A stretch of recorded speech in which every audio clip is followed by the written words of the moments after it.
कैसे हैं आप सभी? मैं आशा करती हूँ आप सभी लोग स्वस्थ और प्रसन्न होंगे। आज हम हमारा पाठ सर्वनाम को पढ़ेंगे और समझेंगे। आइए इसे प्रारंभ करते हैं। यह है पाठ 9, सर्वनाम प्रोनाउन। सर्वनाम किसे कहते हैं? संज्ञा की जगह प्रयुक्त होने वाले शब्द सर्वनाम कहलाते हैं। यानी जो संज्ञा की जगह पर यूज में आते हैं, जो संज्ञा की जगह लगाए जाते हैं, वे शब्द सर्वनाम है। मैं, वह, वे, तुम, तुम्हें, उस, उसे आदि सर्वनाम के उदाहरण हैं। आइए पढ़ते हैं। रमेश एक होनहार छात्र है। रमेश सुबह घूमने जाता है।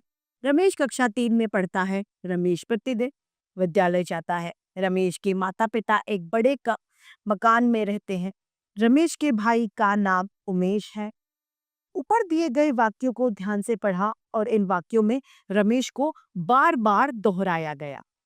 इन वाक्यों को हम इस प्रकार से भी लिख सकते हैं। रमेश एक होनहार छात्र है। वह सुबह घूमने जाता है। वह कक्षा 3 में पढ़ता है। वह प्रतिदिन विद्यालय जाता है। उसके पिताजी, इसके माता पिता एक बड़े मकान में रहते हैं। उसके भाई का नाम उमेश है। यहाँ पर पहले लाइंस में हमने 6 बार रमेश का नाम लिया, लेकिन उसमें दूसरी लाइंस में हमने सिर्फ एक बार रमेश का नाम लिया। उसकी जगह हमने वह, उसके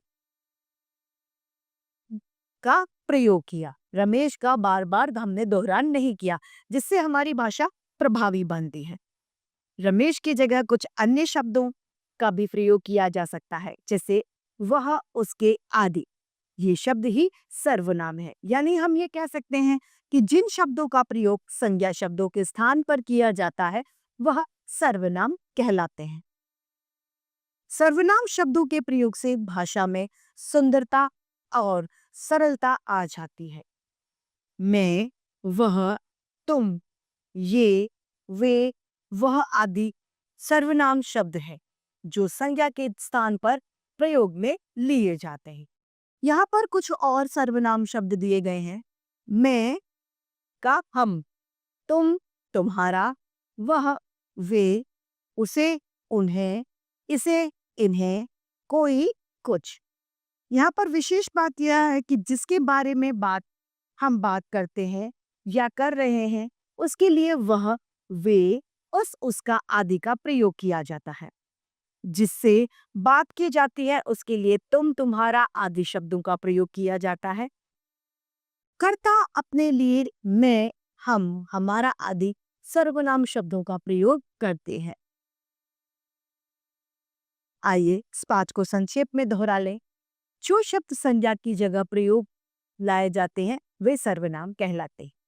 मैं, वह, हम, तुम, उसे, ये सभी शब्द सर्वनाम शब्द ही। सर्वनाम के प्रयोग से हमारी भाषा प्रभावी और सुंदर बन जाती। इसी के साथ हमारा ये पाठ समाप्त होता है। मैं आशा करती हूँ सभी को यह पाठ भली-भांति रूप से समझ में आया होगा। आज के लिए इतना ही। फिर मिलते हैं। धन्यवाद।